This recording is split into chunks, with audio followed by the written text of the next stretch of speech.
আস্তে নিয়ে এসো।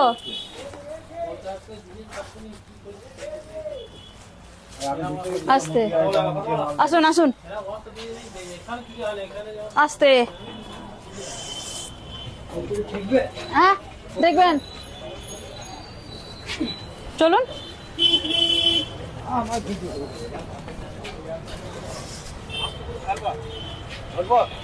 ধরবো ধরবো না, আমাকে ধরতে হবে না, ছাড়েন। আস্তে। ওই জয় শ্রীরাম, ধর।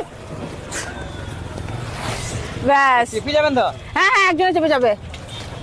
তাহলে একজনে গেলে সামনে হয়ে যাবে, আপনি ছাড়েন। সামনে হয়ে যাবে না? এইগুলো কম্বল আছে, খুব ঠান্ডা পড়েছে। স্টেশনে যে মানুষগুলো থাকে, অসহায় দুস্থ যে মানুষগুলো থাকে, তাকে দেওয়া হবে। কলকাতা থেকে এসছে এটা, ঠিক আছে? কলকাতা থেকে আমাদের কাটোয়া এসছে ট্রান্সফারে, নাকি না কি বলে তা, ট্রান্সফার, কমলা ট্রান্সফারেতে এসছে।